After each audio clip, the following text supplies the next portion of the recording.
చంద్రబాబు నాయుడు గారు ప్రభుత్వం వచ్చి మూడు నాలుగు నెలలు కూడా కాయిపోలా.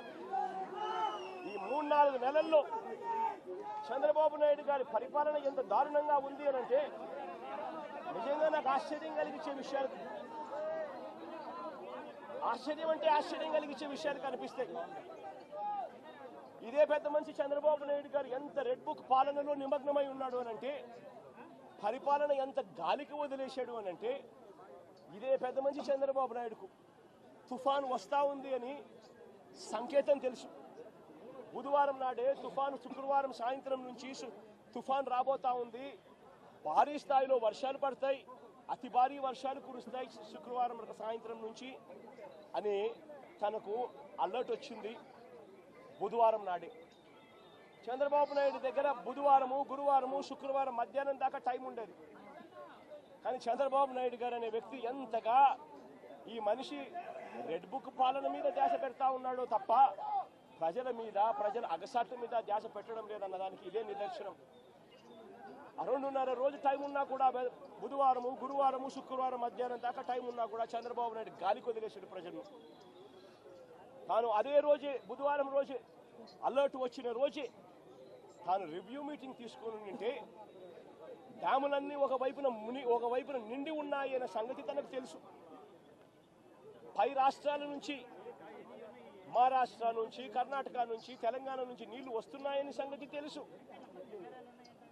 మాన్సూన్ వల్ల అటు పై రాష్ట్రాల నుంచి వరదలు వస్తూ ఉన్నాయనే సంగతి తెలుసు.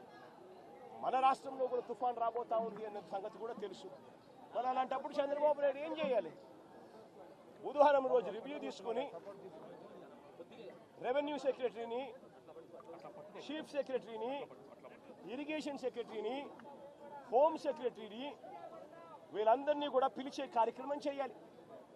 వీళ్ళందరితో రివ్యూ తీసుకుంటే వీళ్ళందరూ ఆ తర్వాత కలెక్టర్లతో వీళ్ళంతా కూడా చేయాల్సిన పనులు చేస్తారు. ఇరిగేషన్ సెక్రటరీ ఉన్న డ్యాములను ఖాళీ చేయిస్తాడు. శ్రీశైలంలోను, నాగార్జున సాగర్లోను, పులిచింతల్లోను 3 డ్యాముల్లోనూ కనీసం ప్రతి డ్యామ్లోనూ ఒక 25-30 టీఎంసీలు తగ్గించుకుంటూ వచ్చి కనీసం ఒక 80-90 టీఎంసీలు మేరకు తగ్గించి ఈ 3 డ్యాముల్లో కలిపి ఒక ఫ్లడ్ కుషన్ మెయింటైన్ చేస్తాడు ఇరిగేషన్ సెక్రటరీ. దానివల్ల పైనుంచి వచ్చే నీళ్లను, ఇతర రాష్ట్రాల నుంచి వచ్చే నీళ్లను, ఈ ఫ్లడ్ కుషన్ ఉంది కాబట్టి నీళ్లను అక్కడే ఆపిడొచ్చు. రెవెన్యూ సెక్రటరీ వెంటనే రిలీఫ్ క్యాంపులు ఏర్పాటు చేస్తాడు. ఆ రిలీఫ్ క్యాంపుల్లో ఏర్పాట్లు బాగున్నాయా లేదా, రిలీఫ్ క్యాంపులు ఎక్కడున్నాయి, ఎక్కడ పెట్టాలి, ఆ రిలీఫ్ క్యాంపుల్లో ఏర్పాట్లను పర్యవేక్షిస్తాడు రెవెన్యూ సెక్రటరీ. హోమ్ సెక్రటరీ లోతట్టు ప్రాంతంలో ఉన్న వాళ్ళందరికీ ఇన్ఫార్మ్ చేసి వాళ్ళందరికీ కూడా చెప్పి ఇలా తుఫాన్ రాబోతా ఉంది అని చెప్పి వాళ్ళందరినీ షిఫ్ట్ చేసే కార్యక్రమం హోమ్ సెక్రటరీ చేయిస్తాడు. మరి నేను అడుగుతా ఉన్నా, ఇదే పెద్ద మంచి చంద్రబాబు నాయుడు ఇవన్నీ చేశాడా అని అడుగుతా ఉన్నా. మరి ఇవన్నీ ఎందుకు చేయలేదు చంద్రబాబు అని అడుగుతా ఉన్నా. ఇవన్నీ చేయకపోవడం వల్ల, ఫ్లడ్ కుషన్ ఏర్పాటు చేయకపోవడం వల్ల ఆ నీళ్లు పై నుంచి వచ్చే నీళ్లు, కింద పులిచింతల కింద దిగువన వచ్చే నీళ్లు, ఈ 2 నీళ్లు కలిసి ఒక ప్రళయంగా ఏర్పడి చివరికి బుడమేరును కూడా, కృష్ణానదికి పోవాల్సిన బుడమేరును కూడా తన ఇంటిని రక్షించుకునేందుకు బుడమేరులో కూడా అర్ధరాత్రి దాటిన తర్వాత ప్రజలకు నోటీస్ ఇవ్వకుండా, ప్రజలకు సమాచారం ఇవ్వకుండా బుడమేరులో గేట్లను కూడా ఎత్తేసి విజయవాడలోకి నేను పూర్తిగా పంపించడం జరిగింది. నేను అడుగుతా ఉన్నా, చంద్రబాబు నాయుడు చేసిన ఈ దుశ్చర్యకు, చంద్రబాబు నాయుడు చేసిన ఈ తప్పుడు పనికి ఏకంగా 60 మంది పైచిలకు చనిపోయినారు. ఇంకా ఎక్కువ మంది చనిపోయి ఉండొచ్చు. రిపోర్ట్లు వస్తూ ఉన్నాయి. ఈ 60 మంది ఇంతకు ముందు ఎప్పుడైనా తుఫాను వచ్చినప్పుడు 60 మంది చనిపోయిన ఘటన ఎప్పుడైనా మనం చూసామా?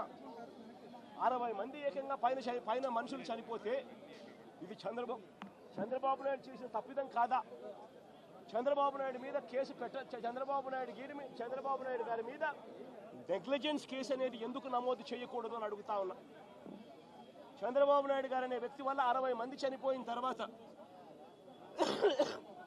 ఆ వ్యక్తి రివ్యూ తీసుకోకపోవడం వల్ల, ఆ వ్యక్తి చెప్పాల్సిన ఆదేశాలు చెప్పకపోవడం వల్ల, ప్రజలకు ఇవ్వాల్సిన ఇన్ఫర్మేషన్ ఇవ్వకపోవడం వల్ల, ప్రజలను అలర్ట్ చేయాల్సిన కార్యక్రమం చేయకపోవడం వల్ల పైన ఫ్లడ్ కుషన్ పెట్టకపోవడం వల్ల, రిలీఫ్ క్యాంపులు ఏర్పాటు చేయకపోవడం వల్ల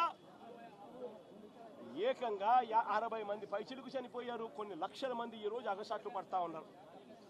ఇంతకన్నా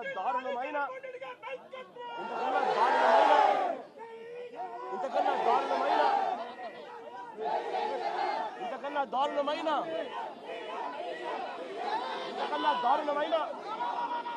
పరిపాలన ఎక్కడైనా ఉంటుందా అని అడుగుతా ఉన్నా. ఈ పెద్ద మనిషి ఈ నేరాన్ని కూడా, ఈ తప్పును కూడా డైవర్ట్ చేసేందుకు ఒకవైపున సురేష్ లాంటి ఎక్స్ ఎంపీని, విజయవాడ డిప్యూటీ మేయర్ భర్తను, ఇలాంటి వాళ్ళని టాపిక్ డైవర్ట్ చేసేందుకు 4వ తేదీ రాత్రే అరెస్ట్ చేయించే కార్యక్రమం చేస్తాడు. అంతటితో ఆగిపోకుండా ఇదే పెద్ద మనిషి ఓట్ల గురించి మాట్లాడతాడు. నిజంగా నాకు ఆశ్చర్యం అనిపిస్తుంది ఆ ఓట్ల గురించి మాట్లాడుతూ ఉన్నప్పుడు. ఈ ఓట్లన్నీ కూడా ఎవరు అని అడుగుతా ఉన్నా. ఈ ఓట్లకన్నిటికీ కూడా ఎవరి హయాంలో పర్మిషన్ వచ్చింది అని అడుగుతా ఉన్నా. ఈ ఓట్లన్నీ కూడా ఎవరి ప్రభుత్వం వచ్చిన తర్వాత 3-4 నెలల కిందట ప్రభుత్వం చంద్రబాబు నాయుడు గారిది వస్తే ఆ విజయోత్సవాలు చేసిన ర్యాలీలో ఈ బోట్లు వీళ్ళు లేరా అని అడుగుతా ఉన్నా. ఈ బోట్లలో ఉన్న వ్యక్తులు, ఈ బోట్లు గత 4 నెలలుగా చంద్రబాబు నాయుడు గారితో కలిసి ఇసుక దోపిడీలో చంద్రబాబు నాయుడు గారితో కలిసి ఈ బోట్ల ఓనర్లు వీళ్ళందరూ కూడా భాగస్వాములు అయినారు. భాగస్వాములు కావడమే కాకుండా చంద్రబాబు నాయుడు గారు గెలిచినప్పుడు ఈ బోట్లతో విజయోత్సవాలు చేసుకున్నారు. ఇదే బోట్ల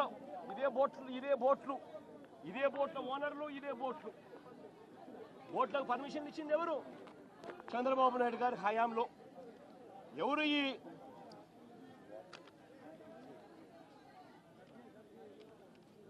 ఈ ఊషాద్రి అనే మనిషి ఎవరు? చంద్రబాబు నాయుడు గారితోనూ లోకేష్తోనూ ఇద్దరితోనూ కలిసి దిగిన ఫోటోలు కనిపిస్తా ఉన్నాయి. తెలుగుదేశం పార్టీలో క్రియాశీలకంగా వ్యవహరించిన పరిస్థితులు కనపడతా ఉన్నాయి. రామ్మోహన్ అనే మనిషి ఎవరు?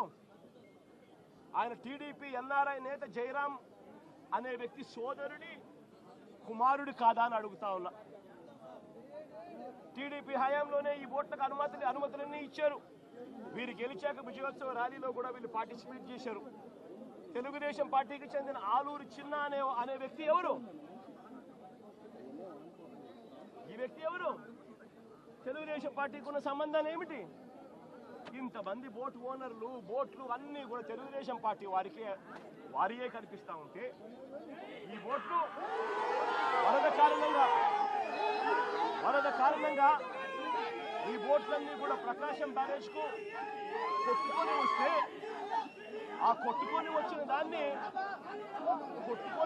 దాన్ని రాజకీయం చేయాలని, వాస్తవాలను వక్రీకరించి ఆయన 60 మందిని నిర్దాక్షిణ్యంగా చంపేసి ఇన్ని లక్షల మందిని తాను ఇబ్బంది పాలు పెట్టాడు అన్న మాటను మర్చిపోయేట్టుగా చేయాలని, డైవర్ట్ చేయాలి అని తాను వక్ర భాష్యం చూపిస్తూ వేలు ప్రతిపక్షం వైపు ఎత్తి చూపిస్తారు.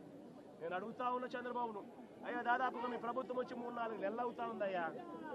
3-4 నెలల నుంచి మీ ప్రభుత్వం ఉంది.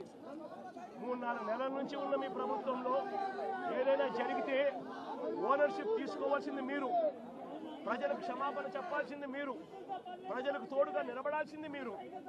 అలాంటిది మీరు వక్ర భాష్యం చూపిస్తూ నేరాన్ని ఇంకొకరి మీద నెట్టి చూపించాలి అని చెప్పి మీ దుర్మార్గపు బుద్ధి నిజంగా ఎంతటి దారుణంగా ఉంది అని చెప్పడానికి ఇది కూడా ఒక నిదర్శనం.